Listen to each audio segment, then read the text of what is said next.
बिस्मिल्लाहिर्रहमानिर्रहीम। अल्हम्दुलिल्लाहि रब्बिल आलमीन वल्आक़िबतु लिल्मुत्तक़ीन वस्सलातु वस्सलामु अला सय्यिदिल अंबियाइ वल मुरसलीन सय्यिदिना व इमामिना व नबिय्यिना मुहम्मदिन व अला आलिहि व अस्हाबिहि व मन वालाइहि अजमईन, अम्मा बाद। अल्हम्दुलिल्लाह, आज हमारा 10वां पारा है। अल्लाह रब्बुल इज़्ज़त से इस दुआ के साथ कि अल्लाह ताला हमें बेहतरीन अंदाज में कुरान करीम को समझने की, सीखने की तौफ़ीक़ अता फ़रमाए, और जो हमने एक छोटी सी, एक अदना सी काविश शुरू की है, अल्लाह ताला इसके अंदर खैर और बरकत वाला मामला फ़रमा दे और हमारी इस काविश को, कोशिश को कबूल भी कर ले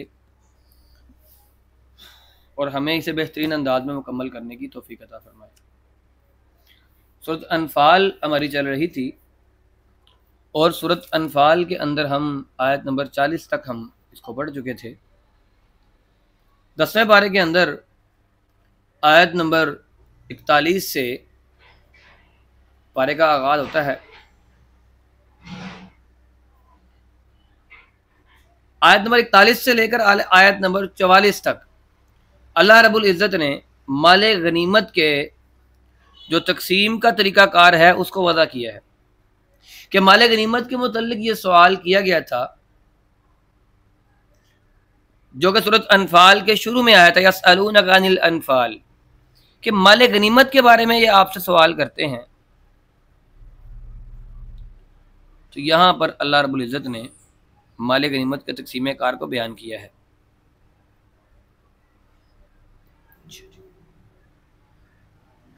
कि ये माल जो तुम्हें हासिल हुआ है ये अल्लाह की मदद और अल्लाह की नुसरत के साथ हासिल हुआ है। इसलिए जो तकसीम अल्लाह और अल्लाह के रसूल की तरफ से राइज की जा रही है, जो कानून इस माले गनीमत का, तकसीम कार का जो अल्लाह रब्बुल इज़्ज़त की तरफ से दिया जा रहा है, उसे बिला चूं चरा और बिला किसी बात के, किसी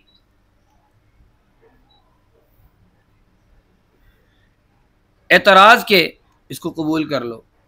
तो इस पर अल्लाह रब्बुल इज़्ज़त ने जो इसका असूल मरतब किया है कि 5 हिस्से इसके किए जाएंगे और 5वां हिस्सा अल्लाह के नाम पर वक़फ़ किया जाएगा और फिर 4 हिस्से जो हैं वो माले गनीमत में से वो मुसलमानों के अंदर जो लश्कर के मुजाहिदीन हैं, जो लश्कर के कायदीन हैं, उनके हवाले किया जाएगा। और इसमें से जो अल्लाह के नाम पर वक़फ़ किया जाएगा, इसमें रिश्तेदारों के साथ सिला रहमी, यतीमों के साथ और मिस्कीनों के साथ और मुसाफिरों के ऊपर ख़र्च किया जाएगा।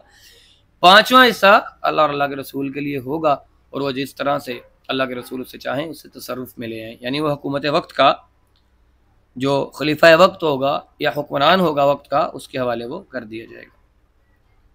आयत नंबर 45 से लेकर 55 तक मुसलमानों को इख्तिलाफ और इंतिशार के साथ से बचने की तलकीन की गई है कि अहले ईमान को यह तलकीन की गई है कि जब दुश्मन के साथ कोई मार्का पेश आ जाए तो साबित कदमी के साथ और अल्लाह का जिक्र करते हुए और अल्लाह के रसूल की फर्मा बरदारी करते हुए, फिर तनाज़ात से बचते हुए, सब्र करते हुए अपनी कोशिश को, अपनी मुहिम को, अपने मामलात को जारी रखना चाहिए।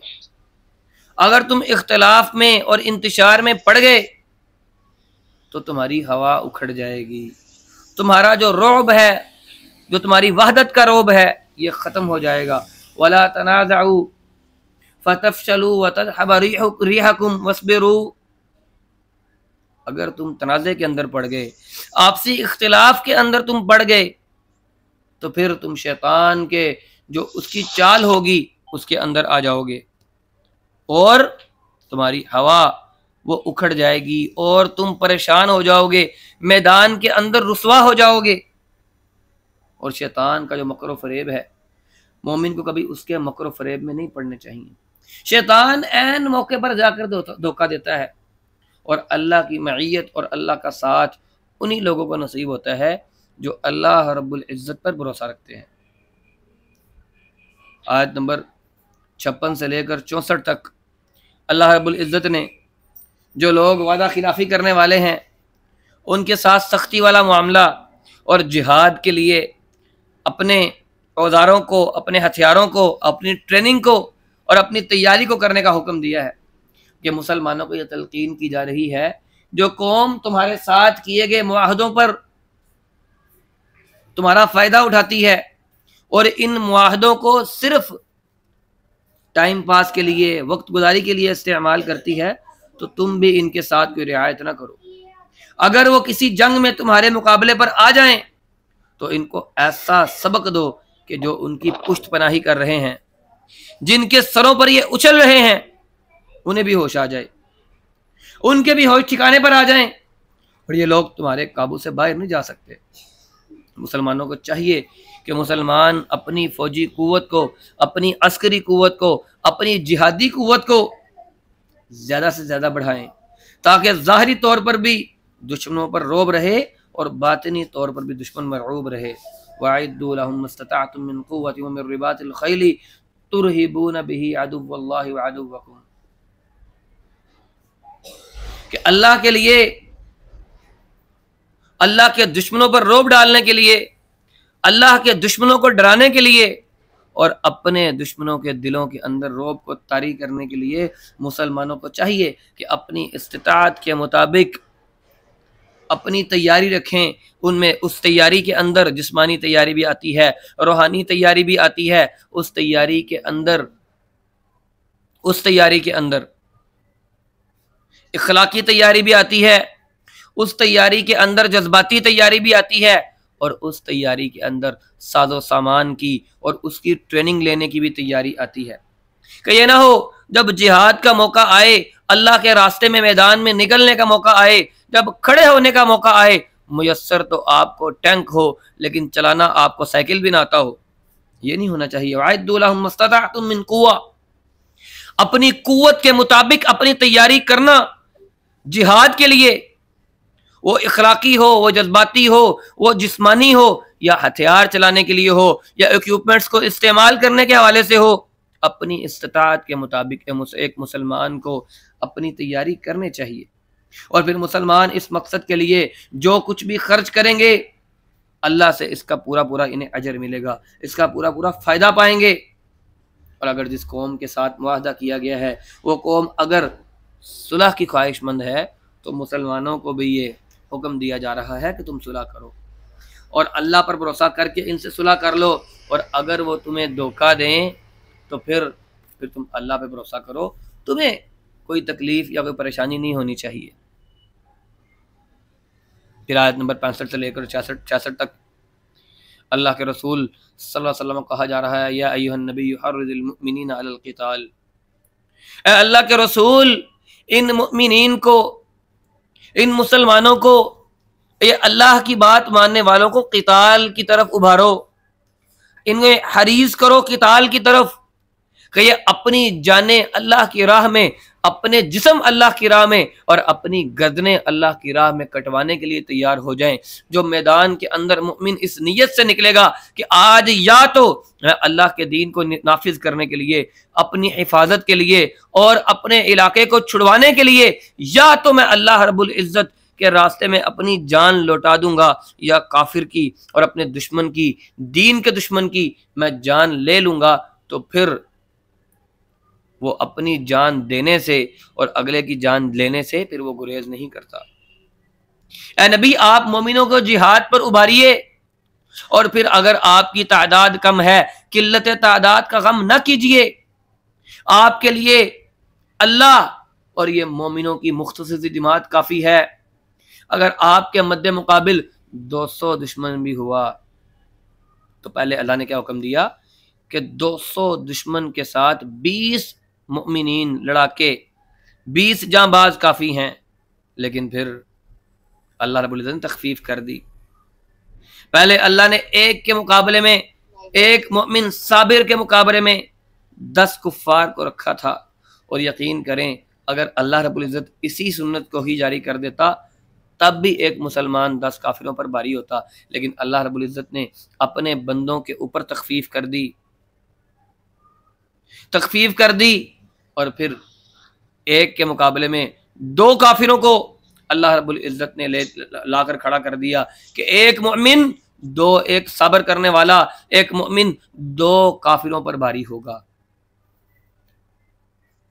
और ये जंगें कसरत तादाद के साथ नहीं जीती जाती, ये जंगें कसरत तादाद से नहीं, ये जंगें जज्बों के मायार से जीती जाती हैं। और ये काफिरों के अंदर ये जौहर नहीं है कि वो इस बात को समझ लें। उनके लिए तादाद मैटर करती है, हमारे लिए मायार मैटर करता है। और मायार क्या है? ईमान वाले। मायार क्या है? अल्लाह की राह में जान देने वाले। मायार क्या है? अल्लाह की जन्नत के मतलाशी। मायार क्या है? मैदान के अंदर हौसला रखने वाले, हिम्मत रखने वाले, सब्र करने वाले। और फिर आगे आयत नंबर 67 से लेकर 71 तक अल्लाह रब्बुल इज़्ज़त ने बदर के जो कैदी हैं उनके बारे में हुक्म दिया है कि जंग बदर में मुसलमानों की नुसरत के लिए अल्लाह रब्बुल इज़्ज़त की तरफ से फरिश्ते उतरे और अल्लाह की मदद से 70 लोग मारे गए। 70 काफिर मुसलमानों ने काट दिए, 70 को कैदी बना लिया गया। नबी करीम सल्लल्लाहु अलैहि वसल्लम ने फिर इस बारे में मशवरा शुरू किया, सहाबा किराम से मशावरत की। सैयदना अबू बकर सिद्दीक रज़ी अल्लाह तआला अन्हु का मशवरा ये था कि इनसे फिदिया ले लिया जाए और इन्हें छोड़ दिया जाए कि एक तो अच्छा इंप्रेशन बढ़ेगा, दूसरा माली मुआवनत हासिल होगी, और तीसरा सियासी तौर पर साख बैठेगी कि एक कुव्वत है, ये उभरती हुई कुव्वत है। आज इसने 70 लोगों को पकड़ा है और 70 लोगों को इन्होंने फिदिया लेकर छोड़ा है। फिर दूसरी राय सैयदना उमर रजी अल्लाह तआला अन्हु की थी कि मेरे रिश्तेदार मुझे दे दें, अली के रिश्तेदार अली को दे दें, और हम अपने अपने रिश्तेदारों की गर्दनें खुद काटें। और अल्लाह रब्बुल इज़्ज़त की बात भी वो सैयदना उमर की मुवाफकत में थी, लेकिन उसके बावजूद अल्लाह रब्बुल इज़्ज़त का फैसला पहले से ही यही था कि इन कैदियों को फिदिया लेकर छोड़ा जाएगा। सैयदना अबू बकर की राय कबूल करके कैदियों से फिदिया तय किया गया।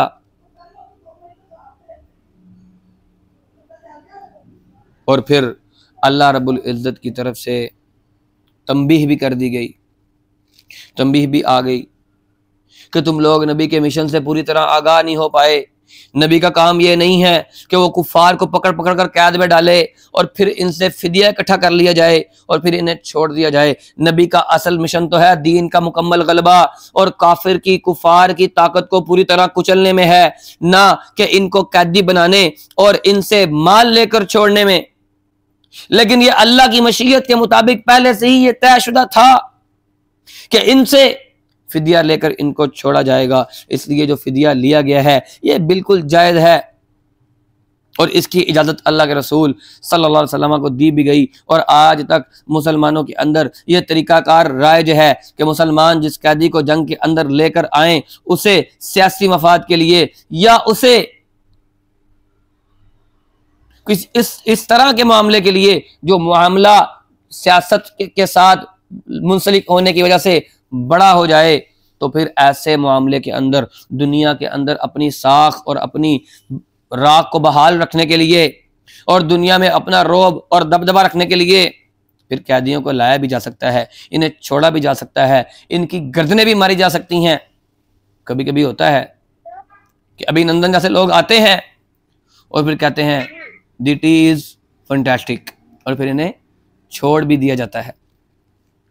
फिर इसके बाद जब तुम्हारा सामना काफिरों के साथ हो तो इनकी गर्दनें मारो, यहां तक कि इन्हें इतना कत्ल कर दो, इन्हें इतना कत्ल कर दो कि इनकी साख बाकी ना रहे और जो बाकी तुम्हें बच जाएं इन्हें मजबूती के साथ बांध लो, फिर जब चाहे इन पर एहसान करते हुए इन्हें छोड़ दो, चाहे तो फिदिया ले लो, यहाँ तक कि कुफार की जो हरबी कुव्वत है वो पूरी तरह दम तोड़ जाए। अगरचे ये इजाज़त कुफर की ताकत को पूरी तरह कुचलने के साथ मशरूत थी, लेकिन अल्लाह ताला को तुम्हारी ये कोताही भी नज़रअंदाज अल्लाह ने कर दी है और वसूल किया गया फिदिया भी तुम्हारे लिए हलाल और तैयब करार दे दिया है। अगर इजाज़त अल्लाह ने ना दी होती और मुसलमान ये फैसला कर लेते तो फिर इनका सख्त मुहासबा होता।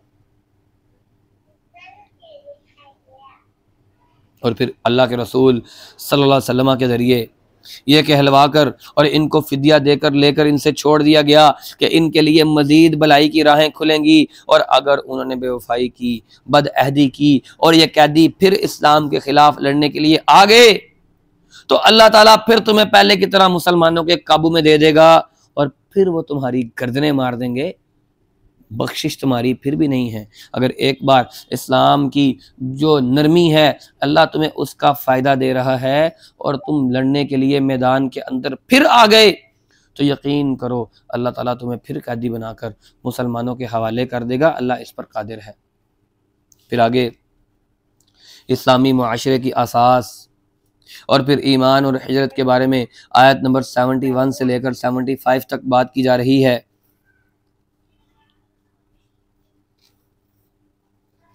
सूरत का अख्ताम है।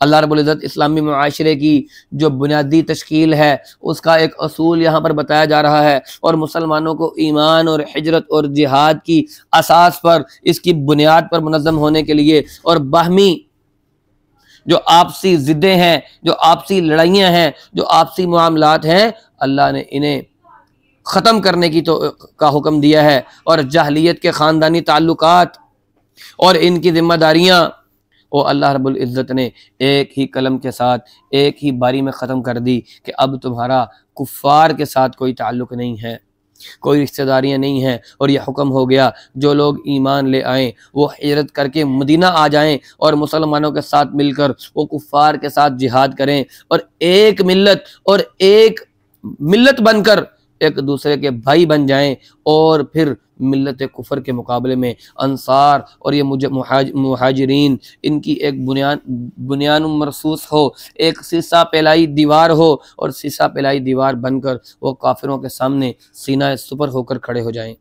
और फिर मुसलमानों को जिहाद पर उभारा गया है। ये जिहाद की तैयारी भी है और अब फिर अगली सूरत के अंदर कुफार से जो ऐलान बरात है इसकी तमहीद भी है। दारुल कुफर में रहने वाले मुसलमान जब तक हिजरत न कर जाएं अपने नफ़ा और नुकसान के खुद जिम्मेदार होंगे। दारुल कुफर में रहने वाले मुसलमानों की जिम्मेदारी ना तो मुसलमान हुक्मरानों की है और ना ही वो अल्लाह के जिम्मा में है।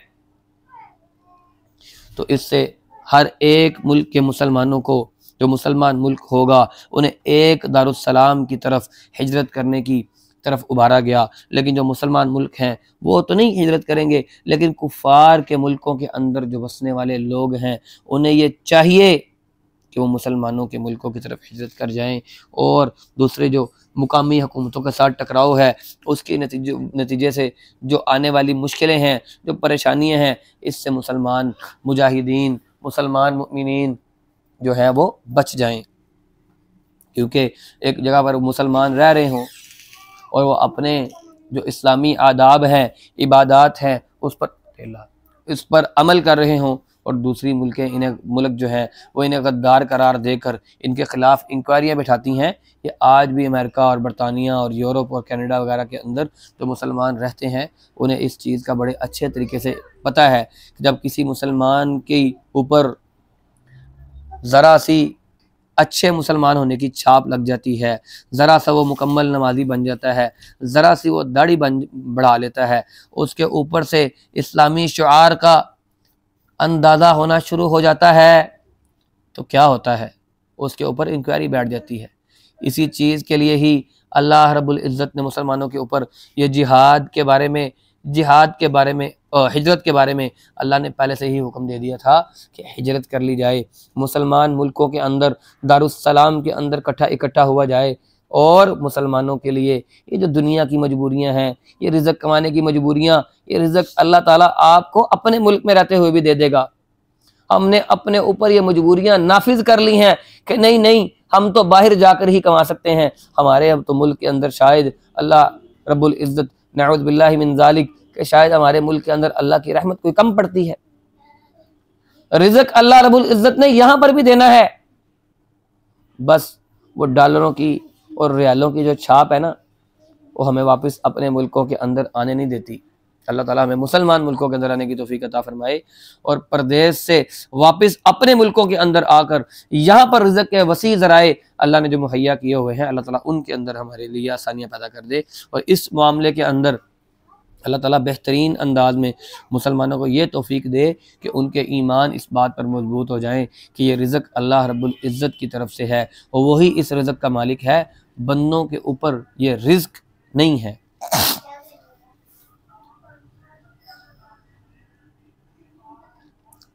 और फिर मुआहदों के एहतराम का अल्लाह ने हुक्म दिया है। दारुल कुफर के मुसलमानों की इमदाद की वजह, जो मुसलमान दारुल कुफर के अंदर रह रहे हैं, इनके मुकाबले के लिए ये कुफ़ार इकट्ठे हो जाते हैं और फिर इनको सदा देना ये इन काफिरों के लिए मशगला बन जाता है। और फिर हालात इस तरह के हो जाते हैं कि दारुल कुफर में रहते हुए एक मुसलमान अपने दूसरे मुसलमान भाई की मदद नहीं कर सकता, ये जानते हुए भी कि हम हक पर हैं, फिर भी हक बात को नहीं कर सकता। और इनका माल, इनकी जान, सब कुछ जो है वो काफिरों के लिए मुबाह हो जाता है। ऐसी हालत में भी अगर मुसलमान इनकी मदद नहीं करते तो इसका मतलब ये है कि दीन से कुफर में फेरने की जो तहरीक है, जो इरताद की, लोगों को मुर्तद करवाने की जो तहरीक है, वो बड़ा ज़ोर पकड़ जाएगी। तो इसलिए मुसलमान हुक्मरानों को ये तलकीन की गई है कि काफिरों के साथ जो आपके मुआहदे हैं आप उन्हें पूरा करें, ताकि उनके मुल्कों के अंदर रहने वाले मुसलमानों को तकलीफ ना हो। और आखिर में मुसलमानों के जो बाहमी लड़ाइयाँ झगड़े हैं और जो उनकी आपसी जो अखुवत है अल्लाह जो, और आखिर में जो आपस में मुसलमानों की इमदाद है, आपस में उनका ताल्लुक़ है, और ये वजाहत करते हुए बताया गया है कि खूनी रिश्तों की बुनियाद पर जो हुकूक मुतय्यन किए गए हैं उनमें कोई तब्दीली नहीं होगी। और ईमानी जज्बे के तौर पर मुसलमान एक दूसरे के भाई भाई हैं, और भाई होने का मकसद ये नहीं है कि माली वरासत में भी उन्हें शामिल कर लिया जाएगा, ऐसा नहीं है।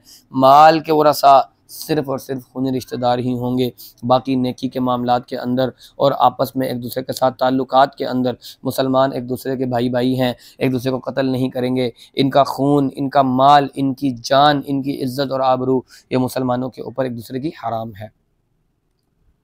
फिर आगे सूरत तौबा शुरू होती है, सूरत बरात भी इसे कहते हैं। ये कुरान की वो वाहिद सूरत है जिसके शुरू में बिस्मिल्लाहिर रहमानिर रहीम नहीं है, और इसकी वजह क्या है ये भी इंशाअल्लाह इस सूरत के अंदर से जानेंगे। सूरत तौबा मदनी सूरत है और इसकी 129 आयात हैं, 16 रकूओं की ये सूरत है। इस सूरत के दो नाम अत-तौबा व अल-बरा, और तौबा के लिहाज से इसलिए कि इस सूरत में जो जंग तबूक से मुसलमान पीछे रह गए थे, जो सहाबा किराम पीछे रह गए थे 3, अल्लाह रब्बुल इज़्ज़त ने यहाँ पर उनकी माफ़ी का ऐलान किया है, उनकी तौबा कबूल की है। और बरात इस लिहाज से, बरात का मतलब है बरीउज़ ज़िम्मा। इस सूरत की पहली आयत के अंदर बराअतुम मिनल्लाहि व रसूलिही, अल्लाह ने पहली आयत के अंदर बरात का इजहार किया है कुफ़ार और मुशरिकीन से कि इनके जो वादे इनसे जो किए गए हैं, जो इनके साथ मामलात कर लिए गए हैं, आइंदा से अल्लाह और अल्लाह के रसूल की अब इनसे बरात है, अब हम इनके ज़िम्मेदार नहीं हैं। ये सूरत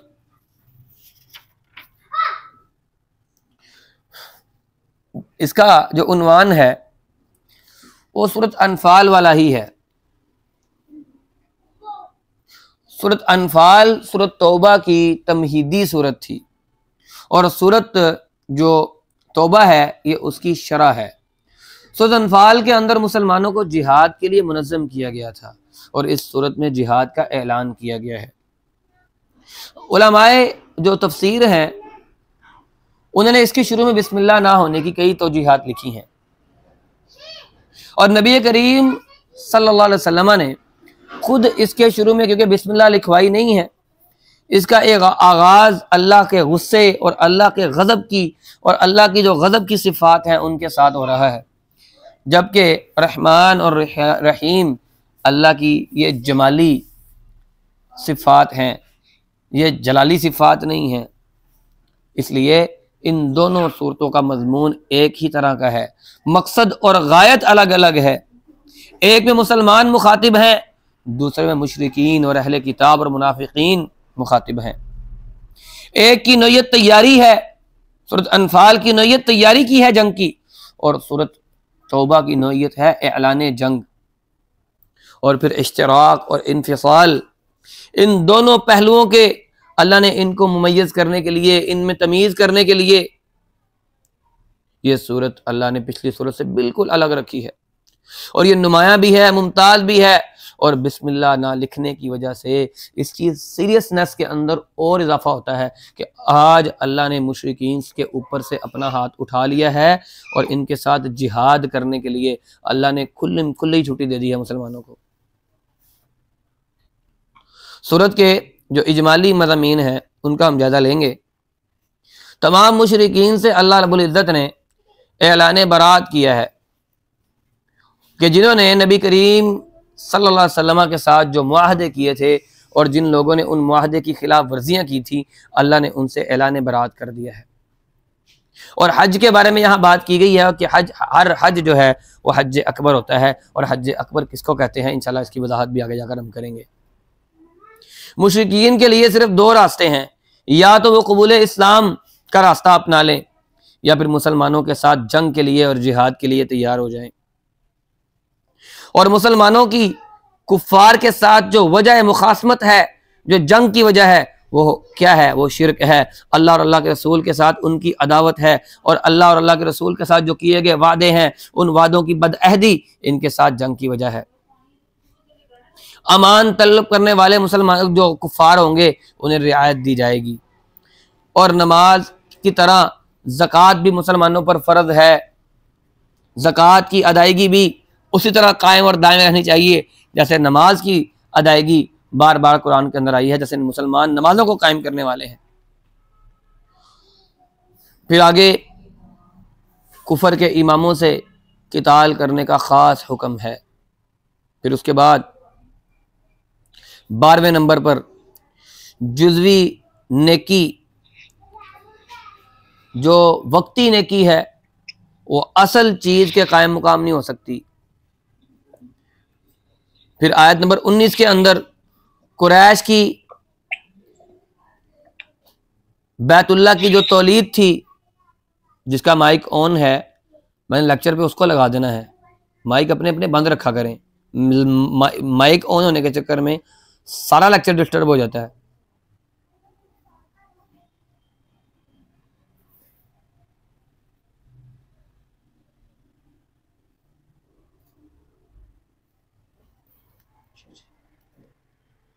अल्लाह रब्बुल इज़्ज़त ने कुरैश को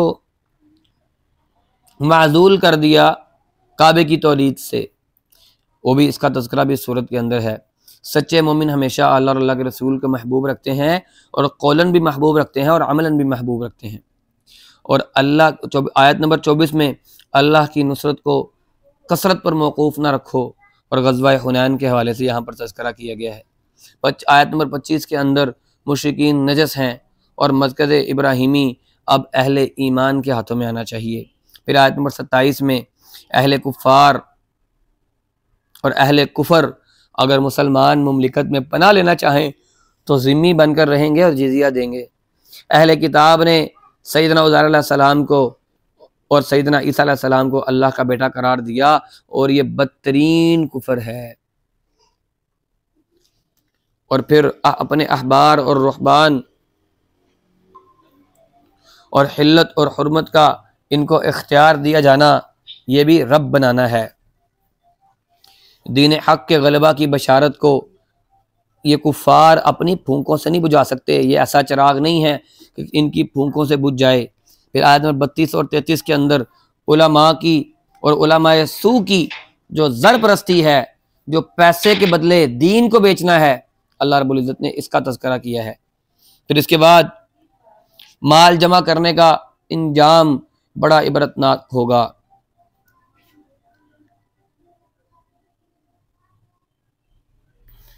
इस्लाम के इनकलाबी इक़दामात में से एक जो नसी तनसीख है, और वो ये है कि कैलेंडर मुसलमानों का अपनी जगह पर आ गया है।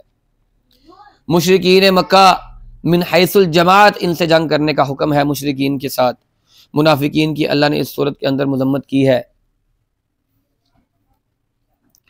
और अल्लाह अपने नबी और मोमिन बंदों की नुसरत करने पर कादिर है, जैसे गारे सौर में अल्लाह रब्बुल इज़्ज़त ने हिजरत के मौके पर की थी।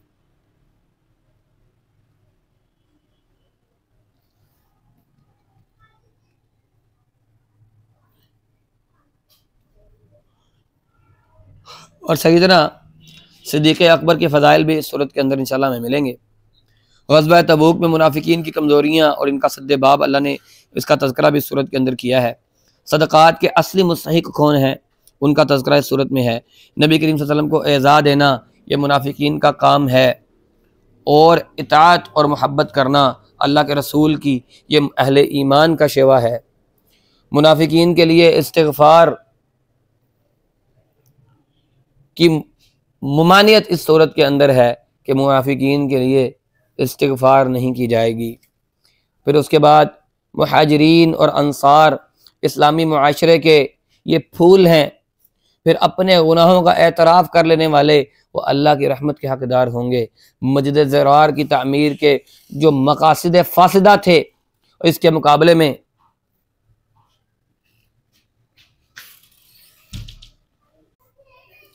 फिर इसके बाद मस्जिद ज़रार के मुकाबले में मस्जिद क़ुबा और इसके नमाजियों की फजीलत बताई गई है। अल्लाह और अहले ईमान के दरमियान जो ख़रीदो फ़रोख्त का जो मामला है वो इस सूरत के अंदर बयान किया गया है। मुशरिकीन और उनके अक़रीबा के लिए इस्तिग़फ़ार की ममानियत कर दी गई। सैयदना इब्राहीम अलैहिस्सलाम की अपने बाप के हक़ में जो दुआए मग़फ़िरत थी उसका सबब यहाँ पर बयान किया गया है। और मातूबीन से अल्लाह ने अलहदगी का हुक्म इस सूरत के अंदर दिया है। रास्तबाज मोमिनों की सोबत इख्तियार करने का हुक्म दिया है। इस्लाम में तालीम का असल जो अंदाज है उसके बारे में बात की है। कुरान के नज़ूल के वक्त मुनाफिकीन की हालत क्या होगी इसका तज़किरा किया है। और नबी करीम सल्लल्लाहु अलैहि वसल्लम की बेअसत राफ़त और रहमत है, इसके बारे में तज़किरा इस किताब के अंदर, इस सूरत के अंदर किया गया है। सूरत के तफसीली मज़ामीन का इंशाअल्लाह ज़्यादा लेते हैं, शुरू करते हैं। बिस्मिल्लाहिर्रहमानिर्रहीम। बराअतुम मिनल्लाहि। तो यहाँ पर आतन जो है वो बिस्मिल्लाह पढ़ी गई है। सूरत के शुरू में बिस्मिल्लाह नहीं है, वो तो हम पिछले से पढ़ते हुए आ रहे हैं, अभी इसका तज़किरा भी कर रहे थे और फिर शुरू में बिस्मिल्लाह ही पढ़ दी है। बहरहाल आयत नंबर 1 से लेकर 4 तक, बराअतुम मिनल्लाहि व रसूलिही इलल्लज़ीना आहदतुम मिनल मुशरिकीन, जिन मुशरिकीन से मुआहदा करके और उन मुशरिकीन ने दर पर्दा या एलानिया अपने मुआहदात को तोड़ा है, अल्लाह रब्बुल इज़्ज़त ने इनसे बरात का ऐलान किया है और इनको 4 महीने की मोहलत दी है। और मुसलमानों को ये हिदायत की है कि हज के मौके पर यह मुनादी कर दी जाए कि अल्लाह और अल्लाह का रसूल अब इनके मुआहदों की जिम्मेदारी से बरी हैं। हाँ, अगर ये तौबा कर लें इनके लिए बेहतरीन मौका है। सिर्फ वो मुशरिकीन इससे ऐलान बरात और इसके हुक्म से मुस्तस्ना होंगे, इस ऐलान बरात से और इस हुक्म से मुस्तस्ना होंगे जिन्होंने अपने मुआहदों की खिलाफ वर्जी नहीं की और ना मुसलमानों के खिलाफ इनके दुश्मनों की कोई मदद की है। और इनके साथ किए गए मुआहदे की जो इख्तितामी मुद्दत है, जिस तारीख तक के लिए ये मुआहदे किए गए हैं उस तारीख तक के लिए इनके मुआहदे जो हैं वो बरकरार रहेंगे। लेकिन वो मुशरिकीन जिन्होंने मुआहदों की खिलाफ वर्जी की है, अल्लाह ने सज़ा के तौर पर उनका खून मुसलमानों के ऊपर हलाल कर दिया है कि इन लोगों ने क्योंकि मुआहदों की खिलाफ वर्जियाँ की हैं तो अब कोई ज़रूरत नहीं है इनका लिहाज करने की, इन्हें मैदान में ले जाकर ठोको। और फिर यह खुतबा रुकू नंबर 5 के आखिर तक 9 हिजरी में उस वक्त नाजिल हुआ था जब नबी करीम सल्लल्लाहु अलैहि वसल्लम ने सैयदना अबू बकर सिद्दीक रज़ी अल्लाह तआला अन्हु को हज के लिए रवाना कर चुके थे और इस ऐलान को आम तौर पर सुनाने के लिए सैयदना अली को पीछे से भेजा और साथ ही ये हिदायत भी कर दी कि हाजियों के मजमा आम में इसे सुनाने के बाद मजीद 4 बातों का ऐलान भी कर दें। नंबर 1, जन्नत में कोई ऐसा शख्स दाखिल नहीं होगा जो दीन इस्लाम को कबूल करने से इनकार कर दे। नंबर 2, इस साल के बाद कोई मुशरिक बैतुल्लाह के लिए हज करने के लिए नहीं आएगा। और नंबर 3, बैतुल्लाह के गिर्द बरहना तवाफ करने से अल्लाह ने मना कर दिया है। नंबर 4, जिन लोगों के साथ मुसलमानों का मुआहदा बाकी है और उन्होंने नक्शे अहद भी नहीं किया, इनके मुआहदे उसकी मुद्दत तक वफा किए जाएंगे। और जिन लोगों ने अपने मुआहदों की खिलाफ वर्जियां की हैं और जरा अपनी तैयारियां कर लें, अब उनकी बारी जल्द मैदानों के अंदर आने वाली है। 4 माह की मुद्दत रखी गई ताकि इस मुद्दत के अंदर अंदर जो दुश्मनाने इस्लाम है वो अपने बारे में कोई मुनासिब फैसला कर सकें, या तो वो इस्लामी बरादरी के अंदर शामिल हो जाएं या इसकी जोग्राफियाई और इसकी जो तौहीद और ईमान के जो इलाके हैं उसे अपने मनहूस और मुशरिक वजूद से उससे दूर हो जाएं। फिर आगे हज अकबर और हज असगर की ये जो मुर्गा जो बीमारा मुर्गा उसके छुरी मार दे। हज असगर और हज अकबर की इस्तिलाह हमारे यहाँ अमूमी तौर पर लोग समझते हैं कि जो हज जुम्मे को आता है, जो यानी यौमुन नहर जब जुम्मे को आता है तो ये समझते हैं कि ये हज अकबर है। हज असगर उम्रे को कहते हैं। व आदानु मिनल्लाहि व रसूलिही इलन नास यौमुल हज्जिल अकबर, कि ये इत्तलाए आम है अल्लाह और अल्लाह के रसूल की तरफ से हज अकबर के दिन यानी 10 ज़िलहज्जा जिसे यौम नहर कहते हैं। सही हदीस में आया है कि हजतुल विदा नबी करीम सल्लल्लाहु अलैहि वसल्लम ने खुतबा देते वक्त हाज़रीन से पूछा ये कौन सा दिन है। लोगों ने अर्ज़ किया अल्लाह के रसूल ये यौमुन नहर है। फरमाया हाज़ा यौमुल हज्जिल अकबर, ये हज अकबर का दिन है। और हज अकबर का लफ्ज़ हज असगर के मुकाबले में है और अहले अरब उम्रे को हज असगर यानी छोटा हज कहा करते थे और ज़ुल्हज्जा की मुकर्रर तारीखों में जो किया जाता है उसे हज अकबर कहते हैं। ये जो मशहूर है ना कि जुम्मे के दिन जो हज आता है वो हज अकबर होता है, ये गलतुल आम बात है, इसका इस्लामी शरीयत के साथ कोई ताल्लुक नहीं है। फिर इसके बाद आयत नंबर 5 और 6 में फ़इज़न सलखल अशहुरुल हुरुम फ़क़्तुलुल मुशरिकीन, मुसलमानों को यह हुक्म दिया गया है कि मुद्दत की मोहलत ख़त्म होने के बाद इन मुशरिकीन के खिलाफ जंगी कार्रवाई करो, इनको पकड़ो, इनको घेरो, इनको मारो और उस वक्त तक इनका पीछा ना छोड़ो जब तक ये तौबा ना कर लें, जब तक ये नमाज कायम ना करें, जब तक ये ज़कात अदा ना करें।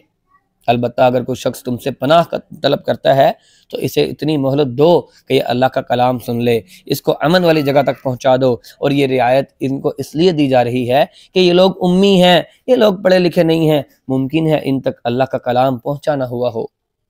ये है वो बात जिसे हम मुसलमानों ने अपने ऊपर फिट किया हुआ है, ला इकराह फिद्दीन के। जी दीन में तो कोई सख्ती ही नहीं है। ये है वो दीन की सख्ती जो अल्लाह ने कुफार पर नहीं की कि डंडे के जोर पर और तलवार के जोर पर इनसे इस्लाम कबूल ना करवाओ। तुमसे किसी काफिर ने पनाह तलब कर ली है तो इसे अपने पास पनाह दो, इसे अपना हुस्न सलूक दिखाओ, इसे अल्लाह का कलाम सुनाओ, इसे अमन वाली जगह पर खैरियत से पहुंचा दो। ये लोग पढ़े लिखे नहीं हैं, मुमकिन है इन तक अल्लाह का कलाम, अल्लाह की बात सही तरह ना पहुंची हो। और फिर जिन आयात के अंदर हुर्मत वाले महीनों का जिक्र किया गया है, इनसे मुराद वो मशहूर 4 हुर्मत वाले महीने नहीं हैं जो हज या उम्रे के लिए हराम करार दिए गए हैं, बल्कि ये 4 महीने जो गुजर रहे थे उस वक्त जिनकी मुशरिकीन को मोहलत दी गई थी कि 4 महीने का वक्त है।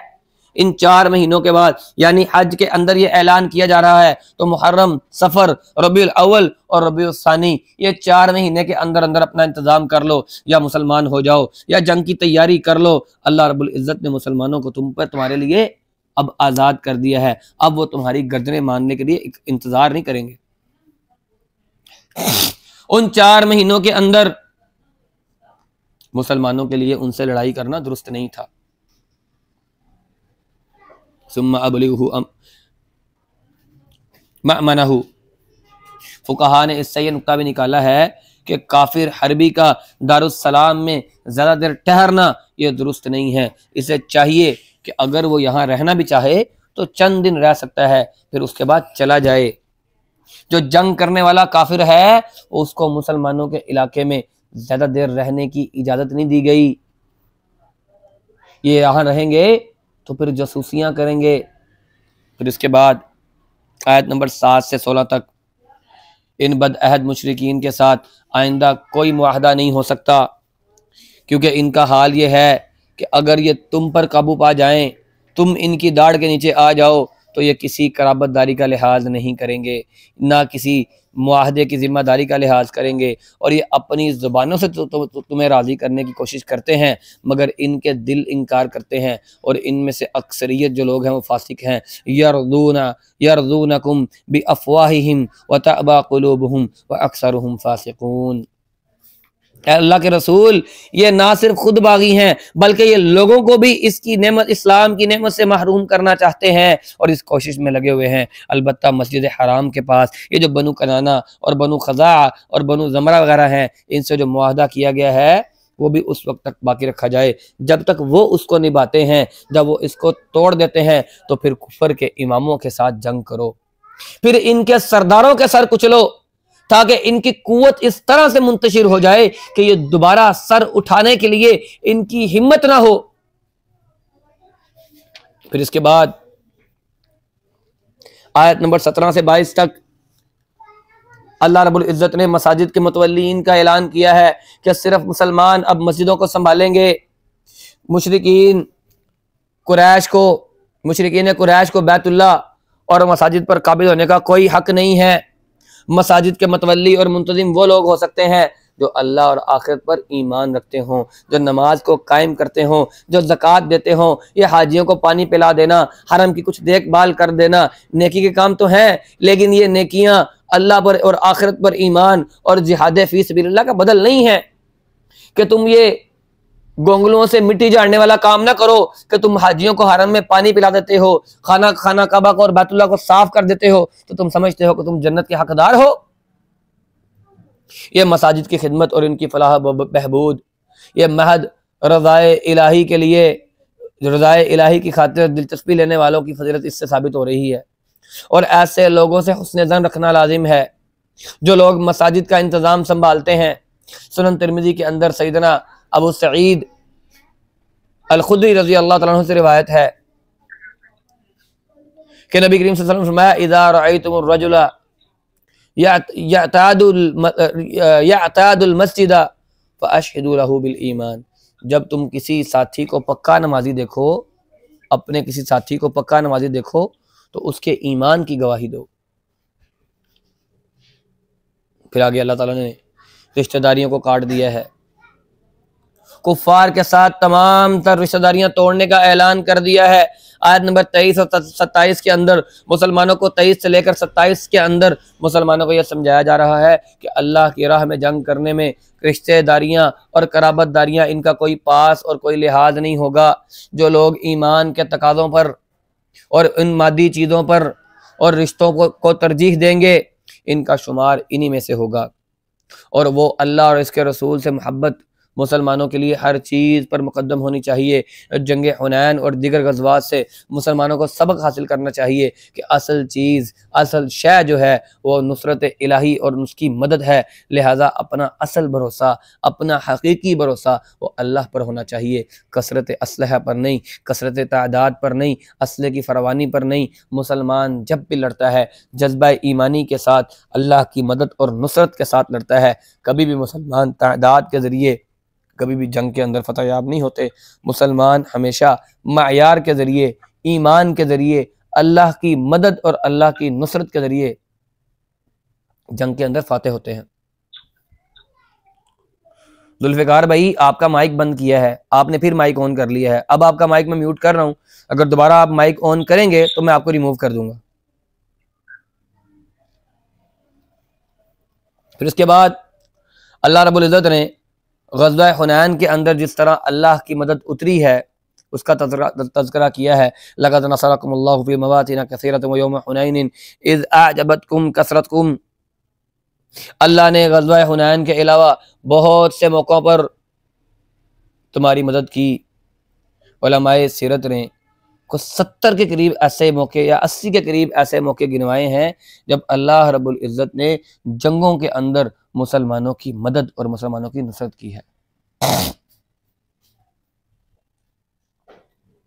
ग़ज़वा हुनैन 6 शव्वाल 8 हिजरी फरवरी के अंदर पेश आया और 230 हिजरी में पेश आया, जिसमें 10,000 मुसलमानों का लश्कर था और 2,000 जो लोग रास्ते में शामिल हुए, इनको मिला लिया जाए तो ये लश्कर था 12,000 का। इससे पहले मुसलमानों की कभी इतनी तादाद किसी जंग के अंदर नहीं हुई थी और दूसरी तरफ कुफार इनसे कम थे। तो इसलिए कुदरती तौर पर ख्याल ये हुआ आज हमें भला कौन शिकस्त दे सकता है, लेकिन देखते ही देखते बिसात ही उलट गई। कबीला बनु हवारजन के लोग, वो थोड़े से लोग थे, तीर अंदाजों ने मुसलमानों का मुंह फेर कर रख दिया। उन्होंने ऐसी जगह पर और ऐसे अंदाज में तीर बरसाए कि मुसलमान लश्कर तितर बितर हो गया, पसपा होना पड़ गया। इस वक्त नबी करीम सल्लल्लाहु अलैहि वसल्लम अपने चंद साथियों के हमरा, सहाबाए कराम के हमरा एक जगह पर खड़े थे, जमे हुए थे और तीरों की बौछार में अपनी सवारी पर ये जिजिया पढ़ रहे थे, अना नबिय्यु ला कज़िब अना इब्नु अब्दुल मुत्तलिब, कि मैं नबी हूं, इसके अंदर कोई झूठ नहीं है और मैं अब्दुल मुत्तलिब का बेटा हूं। अपने दादा का नाम लिया, मैं अब्दुल मुत्तलिब का बेटा हूं, कोई इसमें दो राय नहीं है, कोई इसमें झूठ नहीं है। और इस कैफियत में अल्लाह के इस कैफियत को कुरान करीम ने सकीनत से इसको ताबीर किया है और उलमा ने लिखा है कि ऐन घबराहट के दौरान अपनी बहादुरी दिखाना, अपनी शुजाअत दिखाना, दिल में इनकिसारी और उजज़ का पैदा होना, ये नुज़ूल सकीनत की दलील है। अल्लाह के रसूल का दिल मुतमईन था कि अल्लाह मुझे ज़ाया नहीं करेगा, अल्लाह मेरी मदद और मेरी नुसरत करेगा, जैसे बदर में की, जैसे ओहद में की, जैसे खंदक में की। और आपकी इस बेखौफी, इस शुजाअत, इस दलेरी और इस साबित कदमी का नतीजा ये था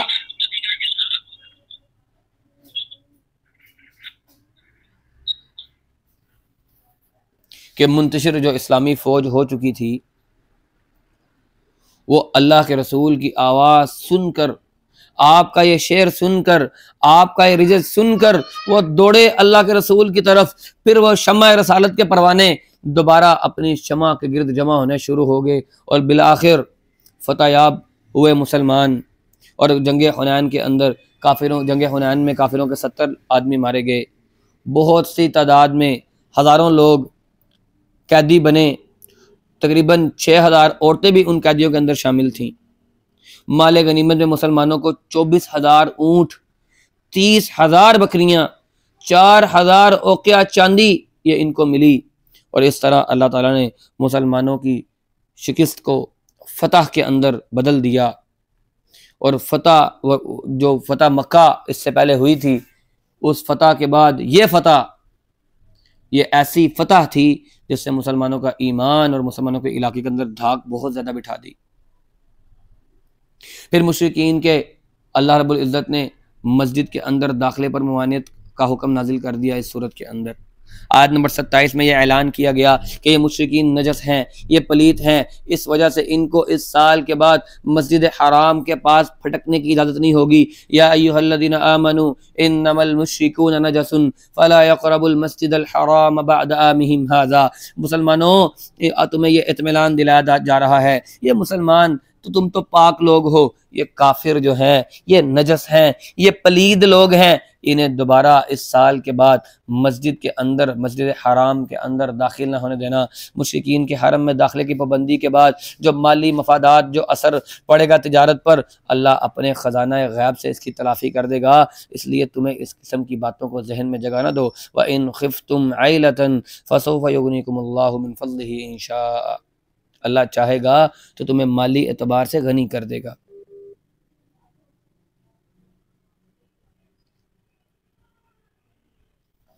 फिर जिज़िये की वसूली, ये गलबा इस्लाम की दलील है। आयत नंबर 29 के अंदर अल्लाह ताला फरमाते हैं क़ातिलुल्लज़ीना ला युमिनूना बिल्लाहि वल यौमिल आखिर, अहले किताब से जिहाद और इनको ज़िम्मी बनाकर जिज़िया वसूल करने का जो हुक्म दिया गया है, इस्लाम के गलबे की बशारत था। ये जिज़िया वो सालाना टैक्स होता है जो अदा करने के बाद वो ज़िम्मी लोग जो कुफ़ार होते हैं वो फ़ौजी खिदमात से मुस्तस्ना हो जाते हैं। यानी ये मुआवजा वो काफिर लोग अदा करते हैं इस बात का कि अब मुसलमान वो मुसलमानों की जिम्मेदारी के अंदर हैं, मुसलमानों के इलाके के अंदर अब वो सेफ रह सकते हैं।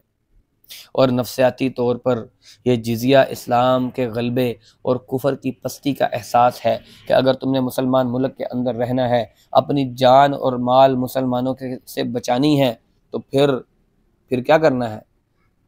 फिर ये करना है कि जिजिया अदा करना है, जिजिया टैक्स अदा करना है अपनी ज़िंदगी का। फिर आगे यहूद व नसारा के मुशरिकाना जो अकायद हैं उनका तज़किरा किया गया है आयत नंबर 30 और 31 में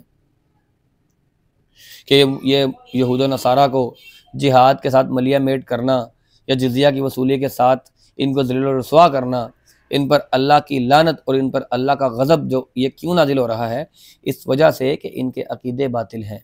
इन जालिमों ने अल्लाह के बंदों को, सैयदना मसीह को और सैयदना उज़ैर को अल्लाह का बेटा करार दे दिया, नऊज़ बिल्लाह मिन ज़ालिक। और ये जसारत इन लोगों ने की, इसलिए इन पर अल्लाह की लानत नाजिल हो रही है। और ये माल का जमा करना, फिर ये लोगों को अपना रब बना लेना, जो मौलवियों ने कह दिया उस पर तहकीक ना करना, बल्कि उसी को मान लेना। हलाल और हराम ये सिर्फ अल्लाह रब्बुल इज़्ज़त कर सकते हैं। कोई बंदा किसी चीज़ को हराम कर दे, हलाल कर दे, उससे दलील तलब करें। और फिर सीधे रास्ते से लोगों को रोकना, ख़जाने जमा करना, बुखल करना, ये नागवार अमल हैं। दुनिया में इनको मुजाहिदीन इस्लाम के हाथों अल्लाह ने जलील किया, और रोज़े महशर इनकी ज़िल्लत ये होगी कि जो माल इन्होंने बनाया है वो इनकी पेशानियों और इनके पहलुओं और इनकी पीठों पर इस माल के कोड़े बनाकर इनको दागा जाएगा, इस माल को गर्म करके इनको दागा जाएगा। और फिर इत्तखज़ू अहबारहुम व रहबानहुम अरबाबम मिन दूनिल्लाह वल मसीह इब्न मरियम, अहले किताब ने अपने उलमा को, अपने दरवेशों को अल्लाह के सिवा अपना रब बनाया हुआ था, और इसी तरह मसीह इब्न मरियम को भी अपना रब बनाया हुआ था। तो सैयदना अदी बिन हातिम से, जो कि पहले ईसाई थे, जब ये मुसलमान हुए, अल्लाह के रसूल के पास हाजिर हुए, उन्होंने सवाल किया इस आयत में कि हमने अपने उलमा को और अपने दरवेशों को रब तो नहीं बनाया हुआ था, अल्लाह के रसूल इसकी असलियत क्या है? तो आपने फरमाया कि ऐसे नहीं है कि जो कुछ ये लोग, ये उलमा, ये दरवेश लोग तुम्हारे ऊपर जो कुछ हलाल कर देते थे तुम उसे हलाल समझते थे, जिस चीज़ को ये तुम पर हराम कर देते थे तुम उसे हराम समझते थे, क्या ऐसा नहीं था? तो उन्होंने कहा बिल्कुल ऐसा ही था। तो आपने फरमाया यही बात तो इनको रब बनाती है। तो बात ये थी कि नुज़ूल कुरान के ज़माने में मसीहियों का जो फ़िरका कैथोलिक था, आज भी यूरोप के अंदर जो नायब मसीह होता है वो सारे इसके इख्तियारात रखता है। और फिर जो प्रोटेस्टेंट मसीह हैं, इन्होंने सारे इख्तियार चर्च को दिए हुए हैं। चर्च क्या वाले जो कह दें, या जो नायब होता है, जो इनका पादरी होता है, उसको नायब मसीह का इन्होंने कहा है कि ये मसीह का नायब है, जो चाहे हराम कर दे, जो चाहे हलाल कर दे। तो इससे मालूम ये होता है कि अल्लाह की किताब सनद के बगैर, अल्लाह की किताब की सनद के बगैर जो लोग इंसानी ज़िंदगी के लिए किसी चीज़ को हलाल या हराम करार दे देते हैं, दरअसल वो खुदाई मुकाम पर चढ़ने की कोशिश करते हैं। शरीयत इनको ऐसा करने की इजाज़त बिल्कुल नहीं देती। ये जो मुसलमानों के अंदर ये बैत चलती है, ये सारा सिस्टम जो चलता है ना, हलाल और हराम का, ये सिर्फ यहूद और नसारा के साथ नहीं है, बल्कि मुसलमानों के अंदर भी ये इल्लत पूरी तरह पाई जाती है। इमाम राजी रहमहुल्लाह के उस्ताद कहते थे कि मेरी नज़रों से ऐसे जामिद मुक़ल्लिदीन भी गुजरे हैं कि जिनके सामने इनके मसलक के ख़िलाफ़ मैंने कुरान की आयत पढ़ी लेकिन उन्होंने नहीं माना, बल्कि मेरी तरफ हैरत से देखने लगे कि इनके इस्लाफ के मसलक के ख़िलाफ़ ये जो आयत हो सकती आई हैं, इसका मतलब ये है कि ये कुरानी आयत ही नहीं है। मौलाना अशरफ अली थानवी लिखते हैं कि आयत में नसूस के मुकाबले में तकलीद की मजम्मत है। जिस तरह जाहिलों की आदत है कि जब इन्हें बिदआत और मुनकरात से मना किया जाता है तो ये कहते हैं कि जी हमारे तो बड़ों ने हमें ऐसा ही कहा है। बाल जोहला अपने पीरों, दरवेशों, सूफियों और मौलवियों की बैत इस हद तक कर लेते हैं, कैसे कि मशहूर असूल है कि मुसल्ले को शराब से रंग दो अगर मुर्शिद हुक्म दे, क्योंकि वो इन शरी एहतियातों से बेखबर नहीं है। इसी जो दर्जाए जो गलीज दर्जा है वफा शारी का, इसी वजह से ये मजहबी पेशवा जो हैं ये लोगों को और ये बाबे, ये पीर, ये फकीर अपने मुरीदों को लूटते हैं। इस्लाम के अंदर इसकी कोई जगह नहीं है। अल्लाह रब्बुल इज्जत ने हराम को और हलाल को वाज़े कर दिया है। अगर कोई बंदा किसी चीज़ को आपके लिए हलाल करता है, किसी चीज़ को आपके लिए हराम करता है, तो उससे दलील लें। मैं मदीना मुनव्वरा के अंदर था, मस्जिद नबवी के अंदर हम बैठे थे, तो वहाँ पर रोज़ा रसूल से बाहर निकले ज़ियारत करने के बाद, तो अक्सर मुबल्लिगीन जो जिनका ताल्लुक़ मदीना यूनिवर्सिटी से होता है वो वहाँ पर मौजूद होते हैं लोगों को तबलीग करने के लिए। तो एक बंदा जिसने ऑरेंज कलर का पूरा सूट पहना हुआ था, पगड़ी बांधी हुई थी, शलवार कमीज पहनी हुई थी, ऑरेंज कलर की, इंडियन था। और वो जो मुस्लिह था वो भी इंडियन था, मशहूर नाम है, मेरे अब जहन में नहीं आ रहा। उन्होंने उसे पकड़ लिया। तो आपको पता नहीं है कि अल्लाह के रसूल ने ये जो झंडा, ये जो रंग आपने पहना हुआ है केसरी कलर, ये अल्लाह के रसूल ने इससे मना किया है।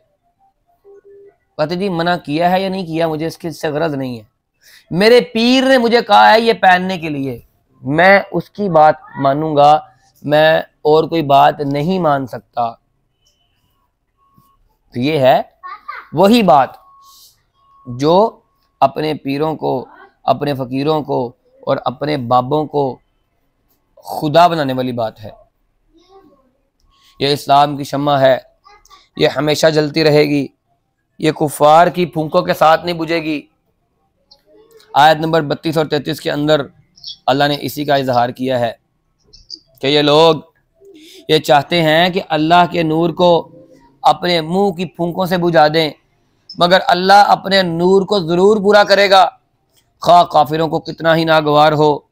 वो अल्लाह ही है जिसने अपने रसूल को हिदायत दी और सच्चे दीन के साथ भेजा है ताकि इसे अपने तमाम तर जो अदयान है उन पर गालिब कर दे। फिर इसके बाद ये अल्लाह का सच्चा दीन है, ये काफिरों की फूंकों से नहीं बुझाया जाएगा। इस आयत की सदाकत, युरीदून अन युत्फिऊ नूरल्लाहि बिअफ़वाहिहिम व यअबल्लाहु इल्ला अन युतिम्मा नूरहु वलौ करिहल काफिरून, इस आयत की सदाकत पर उम्मत मुस्लिमा की 1400 साल तारीख गवाह है।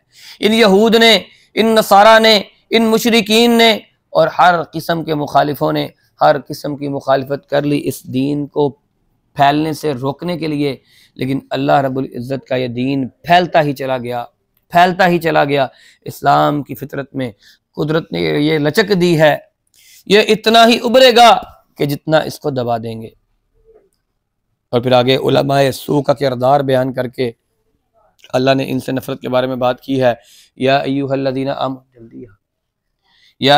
आमनू इन्ना कसीरम मिनल अहबारी वर रहबानी, ए ईमान वालो, अहले किताब के अक्सर उलमा और आबिदों का हाल ये है कि वो लोगों का माल नाहक खा जाते हैं और इन्हें अल्लाह की राह से रोकते हैं।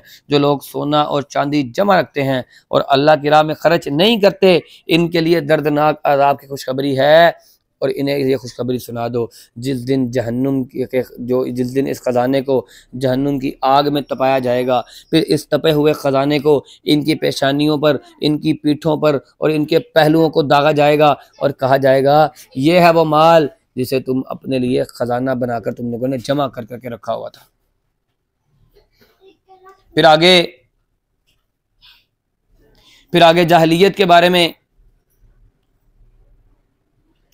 आयत नंबर 36 से लेकर 37 में अल्लाह ने जहादियत की बिदआत के ख़ात्मे के बारे में बात की है और मुसलमानों को ताकीद की गई है कि जंग व जिहाद अगरचे तमाम तर मुशरिकीन के साथ होगा और मिन हैसुल कौम होगा, अगर किसी गिरोह के साथ और किसी भी गिरोह के साथ रियायत नहीं की जाएगी, लेकिन जो लोग हुर्मत वाले महीनों का एहतराम हर हाल में मलहूज़ खातिर रखना चाहिए।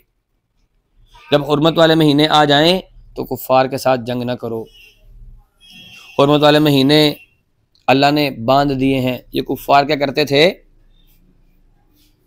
कि अगर मुहर्रम के अंदर किसी को जंग करनी है तो मुहर्रम को रबीउल अव्वल करार दे लिया और उसमें जंग कर ली। अल्लाह ने कहा नहीं, ये ऐसा दुरुस्त नहीं है। हुर्मत वाले महीने बाहिसाब कमरी साल ये मिल्लत इब्राहिमी की यादगारें हैं। अगर तुमने इन हुर्मत वाले महीनों को पामाल किया तो तुम अपनी जानों पर जुल्म करने वालों बनोगे। और ये नसी की बिदत की तरफ इशारा है कि अपने उन महीनों को एक मुकाम से हटाकर दूसरे मुकाम के साथ बांध दिया कि कभी हुर्मत वाले महीने को आगे कर लिया, कभी पीछे कर लिया, तो ये अल्लाह ने यहाँ पर हराम कर दिया है। और फिर अल्लाह दीन की हिमायत हमेशा अल्लाह ताला करता रहेगा, अपने दीन की हिमायत। आयत नंबर 37 से लेकर 46 तक अल्लाह ने जिहाद से जी चुराने वालों को सख्ती के साथ तंबीह की है कि अगर तुम इसी तरह जिहाद और हक का साथ देने से जी चुराते रहे तो अपना ही नुकसान करोगे। अल्लाह तुम्हारी जगह अपने दीन की हिमायत करने के लिए दूसरे गिरोह को खड़ा कर लेगा और अपने दीन और नबी की मदद पर अल्लाह ताला कादिर है। और याद करो एक दिन वो भी गुजरा है जब हमारा रसूल एक गार में पनाह गुज़ीर था, अपने एक साथी के साथ सैयदना अबू बकर सिद्दीक के साथ नबी करीम सल्लल्लाहु अलैहि वसल्लम हिजरत करते हैं। कुफ़ार आपके पीछे हैं, अल्लाह के रसूल कोहे सौर पर चढ़ते हैं, गारे सौर के अंदर पनाह लेते हैं। सैयदना अबू बकर सिद्दीक आपके साथ होते हैं। कुफ़ार सर पर पहुंच जाते हैं, लेकिन अल्लाह के रसूल सैयदना अबू बकर सिद्दीक को सल्ली देते हैं, ला तहज़न इन्नल्लाह मअना, कि अल्लाह के रसूल ये हमें देख लेंगे। अल्लाह के रसूल अगर इन्होंने अपने पैरों की तरफ देखा ना तो इन्हें हमारे सर नजर आएंगे। अल्लाह के रसूल कहते हैं ला तहज़न इन्नल्लाह मअना, अबू बकर परेशान नहीं होना, अल्लाह हमारे साथ है। इज़ यक़ूलु लिसाहिबिही, जब वो अपने दोस्त से कहते हैं, जब वो अपने साथी से कहते हैं ला तहज़न इन्नल्लाह मअना, तो इस आयत में सैयदना अबू बकर सिद्दीक रज़ी अल्लाह तआला अन्हु की भी फजीलत साबित होती है कि जिसमें इनका कोई शरीक नहीं है। इस फजीलत और शर्फ में से किसी दुश्मन को भी मजाल नहीं है कि वह इनकार कर दे। इसलिए उलमा ने लिखा है जो शख्स सैयदना अबू बकर सिद्दीक की सहाबियत पर और उसकी अफजलियत पर का मुनकर है वह शख्स कुरान का इनकार करता है। इस बात को जहन नशीन कर लें कि इस रोहे ज़मीन के ऊपर अंबिया के बाद अजीम तरीन हस्ती जो इस ज़मीन के ऊपर आई थी वह सैयदना अबू बकर सिद्दीक रज़ी अल्लाह तआला अन्हु है। आयत नंबर 43 से लेकर 46 तक अल्लाह रब्बुल इज़्ज़त ने जो जिहाद से पीछे रहने वाले लोगों के लिए अल्लाह के रसूल, जो मुनाफिक लोग थे अल्लाह के रसूल के पास आकर झूठे बहाने पेश करते थे, जो जंग तबूक से पीछे रह गए वो ऐसे भी करते थे कि जनाब हम फलां बीमार था, ये मसला था, ये मजबूरी थी, अल्लाह के रसूल तो गए जंग जीत कर वापस भी आ गए। फिर ये मुनाफिकीन आकर झूठी झूठी कहानियाँ बयान करते हैं और आपकी नरमी से फ़ायदा उठा रहे थे, आप इनको इजाज़त दे रहे थे और वो जाते जा रहे थे।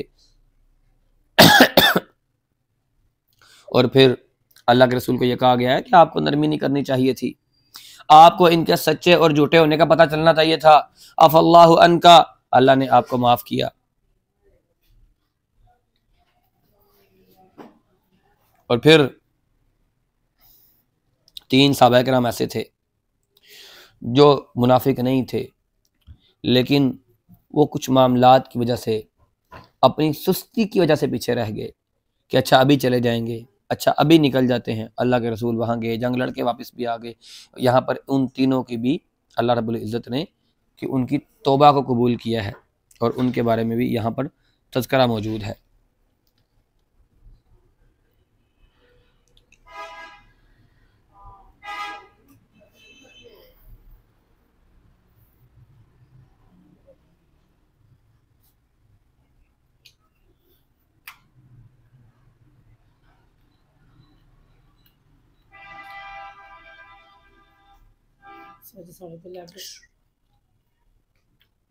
फिर इसके बाद अल्लाह रब्बुल इज़्ज़त ने जो जिहाद से जो लोग जी चुराते थे, तो बताया है कि ये उनका जो रवैया है, ऑरेंज, ये मुनाफिकाना रवैया है, ये मुनाफिकाना तरीका कार है। और इस किस्म के लोगों का आपस में, फिर आगे आयत नंबर 47 और 48 में ईमान वालों को इस बात की तसल्ली दी जा रही है कि अच्छा ही हुआ है जो मुनाफिकीन सफर तबूक में आपके साथ नहीं थे। अगर ये लोग तुम्हारे साथ शरीके सफर होते तो जरूर कोई ना कोई फसाद ही बपा करते,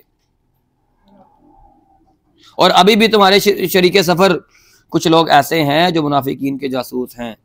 अल्लाह इन जालिमों को खूब जानता है, और इससे पहले भी इन लोगों ने फितना अंगेजी करने की कोशिशें की हैं, आपको नाकाम करने के लिए हर तरह की तदबीरें की हैं, लेकिन अल्लाह ने इनकी तदबीरें इन्हीं पर पलट दी हैं।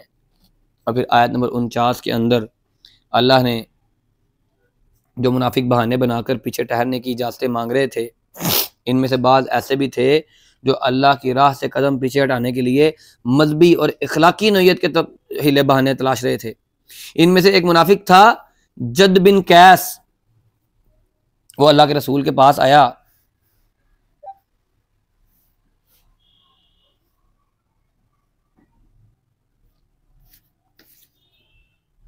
ये जद बिन कैस उसका मतलब आता है कि अल्लाह के रसूल की खिदमत में आके इसने कहा कि अल्लाह के रसूल, मैं एक हुस्न-परस्त आदमी हूँ, मेरी कौम के लोग मेरी इस कमज़ोरी से वाकिफ़ हैं, औरत के मुकाबले में मुझसे सब्र नहीं होता, डरता हूँ कि कहीं रूमी औरतों को देखकर मेरे कदम न फिसल जाएं, इसलिए आप मुझे इस फितने में न डालें, मुझे जिहाद में अपने साथ न लेकर जाएं, क्योंकि रूमी मसीही ये अपने गोरे रंग और अपने बनाओ सिंगार और अपनी बेहिजाबी की वजह से मशहूर थी इनकी औरतें। और बाद जो चालाक मुनाफिकीन थे उन्होंने इसको एक उधर और तराशा, तो अल्लाह ने इनके जवाब में कहा कि ये लोग कहते हैं कि हमें फितने में ना पड़ जाए, ये तो पहले ही खुद फितने में डूबे हुए लोग हैं, ये निफाक और झूठ और रियाकारी ये कोई कम फितना नहीं है, और जिसने इन्हें जहन्नुम के चुंगल में बुरी तरह फंसा दिया है। फिर आयत नंबर 50 से लेकर 52 तक अल्लाह ने यह बताया है कि इनके दिलों में मोमिनीन के लिए कोई खैर ख्वाही का मादा मौजूद नहीं है, ये आपके खैर ख्वाह नहीं हैं। अगर आप जीत कर आ गए हैं, ये अब आपके पास जलील होकर आ रहे हैं, अगर खुदा ना खास्ता कोई और बात हो जाती तो फिर ये हंसते हंसते और खुशी खुशी आते। मुनाफिकीन का ये दुनिया परस्ती का हाल है, दुनिया और आखिरत में इनका वबाल है। आयत नंबर 53 से लेकर 59 तक मुनाफिकीन ये जो बादिल ना खास्ता दीन के नाम पर कुछ खर्च करते हैं मजबूरी की बिना पर, अल्लाह के यहाँ इनकी कोई कीमत नहीं है, अल्लाह और अल्लाह के रसूल के ये लोग मुनकर हैं, इनका निफाक और इनकी नमाज ये सब कुछ नुमाइशी है, लिहाजा इनके माल की कोई वक़्त नहीं है, इनकी रफाकत पर आप इनकी परवाह न करें। उन्होंने अल्लाह को राज़ी नहीं किया, इसलिए कि अल्लाह भी इनको दुनिया के अंदर फिर चैन नहीं लेने देगा। इनका माल और इनकी औलाद इनके लिए एक तरह से अल्लाह का अज़ाब है, और ये चीज़ें इनके लिए राहत का सबब नहीं है। आप ये मत ख्याल कीजिएगा कि इनकी औलाद कोई अल्लाह की तरफ से इनके लिए रहमत है, बल्कि ये भी इनके लिए बाइस अज़ाब ही होगी। फिर आगे आयत नंबर 60 के अंदर सदक़ात के बारे में बात की गई है,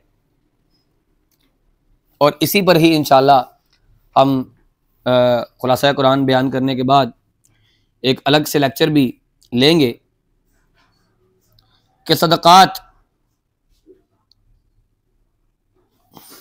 इन्नमा सदक़ातु लिल फ़ुक़राई वल मसाकीनी वल आमिलीन अलैहा वल मुअल्लफ़ति क़ुलूबुहुम व फ़िर रिक़ाबि वल गामिरीन व फ़ी सबीलिल्लाहि व इब्निस सबील फ़रीदतम मिनल्लाहि वल्लाहु अलीमुन हकीम। कि बेशक ये सदक़ात तो सिर्फ़ फ़कीरों के लिए, मस्कीनों के लिए, इन पर मुकर्रब जो आमिलीन हैं उनके लिए, और इन जिनके दिलों में उल्फत डालनी मकसूद हो उनके लिए, और ग़ुलाम आज़ाद करवाने के लिए, तावान भरने के लिए, और अल्लाह के रास्ते में ख़र्च करने के लिए, जिहाद पर, और मुसाफिर के लिए। और अल्लाह की तरफ से ये एक फ़रीज़ा है और अल्लाह ताला सब कुछ जानने वाला है। मुनाफिकीन का तज़किरा करते हुए अल्लाह रब्बुल इज़्ज़त ने दरमियान में सदक़ात के मुस्तहिक़ लोगों की तफसील बयान की है। तो इससे इस गरज से कि मुनाफिकीन सदक़ात के हरगिज़ मुस्तहिक़ नहीं हैं, बल्कि इनके मुस्तहिक़ वो सादिकुल ईमान लोग हैं। और उनकी अल्लाह ने 8 किस्में बताई हैं, फ़ुक़रा, मसाकीन, और सदक़ात को इकट्ठा करने वाले, मुअल्लफ़तु क़ुलूब यानी जिन्हें इस्लाम के करीब करना हो, और ग़ुलाम आज़ाद करवाने के लिए, कर्ज़दारों की मदद करने के लिए, और अल्लाह की राह के मुसाफिरों के लिए, और आम मुसाफिर इन पर ज़कात खर्च की जा सकती है।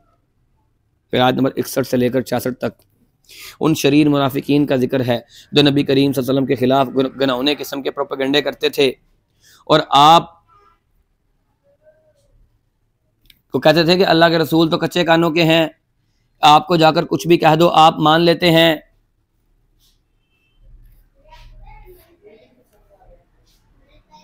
और वो लोगों में कहते थे कि अल्लाह के रसूल को मर्दम शनासी का नहीं पता।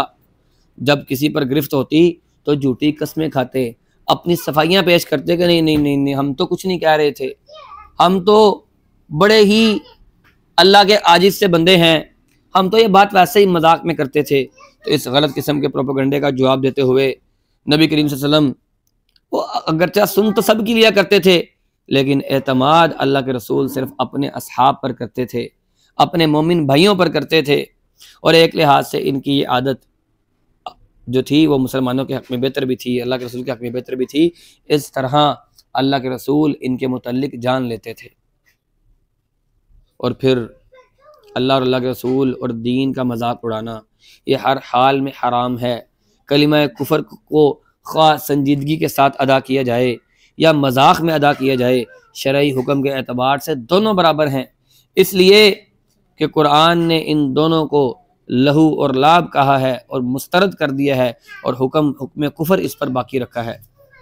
और मुनाफिकीन का जो नस्बुल ऐन है कि शरारत करना, कुफर और निफाक फैलाना, भलाइयों से लोगों को रोकना, और मुनाफिक मर्दों और मुनाफिक औरतों का किरदार है कि वो लोगों के दरमियान मुनकर को फैलाते हैं, नेकी से रोकते हैं, ये बखील हैं।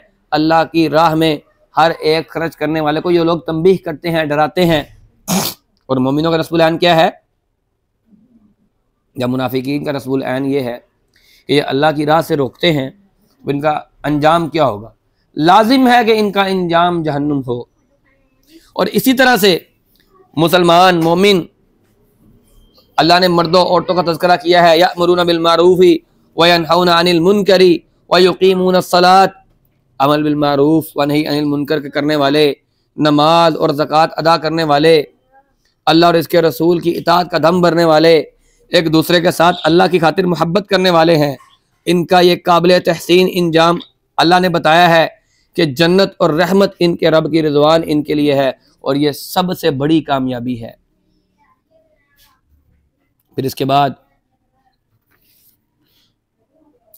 अल्लाह के रसूल की कत्ल की कोशिश की मुनाफिकीन ने। आयत नंबर 73 से लेकर 74 के अंदर नबी करीम सल्लल्लाहु अलैहि वसल्लम को हिदायत की जा रही है कि ये कुफ़ार और मुनाफिकीन के साथ सख्त रवैया अपनाएं, ये आपकी नरमी से फ़ायदा उठाते हैं।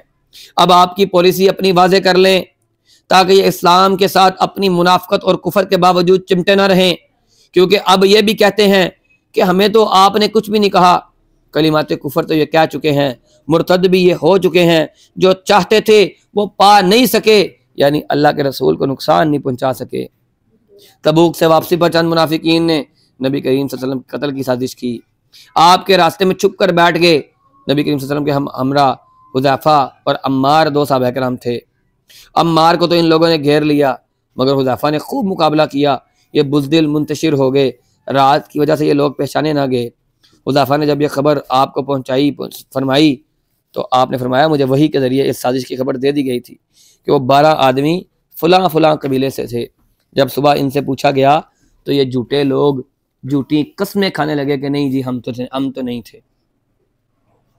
आयत नंबर 75 से लेकर 80 तक इन लोगों की मजम्मत बयान हो रही है जो अल्लाह की राह में जो कुछ खर्च करने की बजाय सिर्फ वादों से ही काम चलाने की कोशिश करते हैं। हालात अच्छे होंगे तो हम इतना खर्च कर देंगे, हम ये करेंगे, हम वो करेंगे, लेकिन जब हालात बदल जाते हैं तो फिर ये पकड़ाई नहीं देते, फिर ये हाथ नहीं आते। इस तरह ये लोग खुद तो अल्लाह की राह में खर्च नहीं करते, लेकिन अगर मुखलिस और गरीब लोग अपनी मेहनत की हलाल कमाई में से खर्च करना चाहें तो ये उनका मजाक उड़ाते हैं। तो अल्लाह ने यहाँ पर इनके बारे में इनकी ठुकाई की है। ग़ज़वा तबूक के मौका पर नबी करीम सल्लल्लाहु अलैहि वसल्लम ने चंदे की अपील की तो बड़े बड़े मालदार मुनाफिक जो थे वो हाथ रोक के बैठे रहे, लेकिन मुखलिस मुसलमान वो बढ़ चढ़ कर चंदा देने लगे। तो इन लोगों ने इन पर बातें करनी शुरू कर दी कि देखो क्या पेश कर रहा है, ये एक खजूर की बाल्टी लेकर आ गया है और जिहाद के लिए दे रहा है। अल्लाह ने कहा मुझे लोगों का माल नहीं चाहिए, मुझे लोगों का इखलास दरकार है। फिर उसके बाद अल्लाह के रसूल सल्लल्लाहु अलैहि वसल्लम को मना किया गया कि इन मुनाफिकीन के लिए दुआए इस्तिग़फ़ार नहीं करनी। अल्लाहु अकबर। रिवायात में आता है कि अब्दुल्ला बिन उबई का बेटा, उसका नाम भी अब्दुल्ला था, खालिस मुसलमान नौजवान था, बाप मर गया तो तरस आ गया। अल्लाह के रसूल से कहा अल्लाह के रसूल जनाजा पढ़ा दें। आपने सहाबा से राय ली और राय के बरअक्स जनाजा पढ़ा दिया। तमाम सहाबा किराम ने कहा कि अल्लाह के रसूल इसका जनाजा नहीं पढ़ाना चाहिए। अल्लाह रब्बुल इज़्ज़त ने अदम कबूलियत पर नस उतार दी कि ये कुफर ऐसी मनहूस चीज़ है कि इसके होते हुए नबी को भी हक नहीं है कि वो किसी काफिर की सिफारिश करे।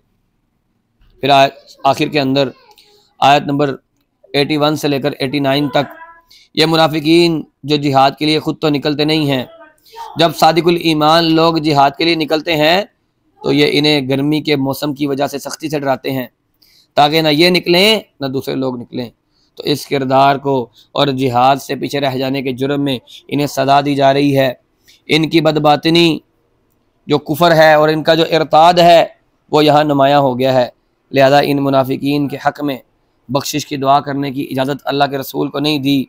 और इस तरह वो लोग भी जो जिहाद से बहाने लगाकर जी चुराते हैं और पर्दा नशीन औरतों की तरह घरों में बैठे रहना पसंद करते हैं, हालांकि रसूल और इसके साथी अपने माल और अपनी जान के साथ जिहाद करते हैं और अल्लाह की रज़ा तलाश करते हैं।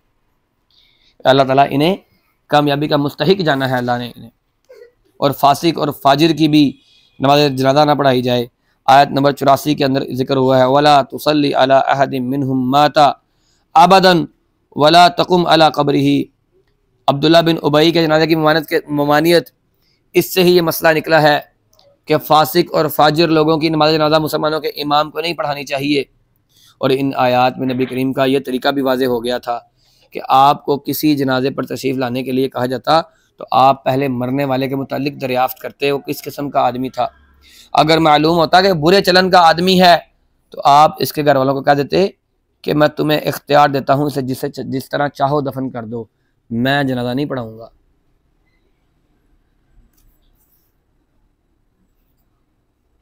फिर इसके बाद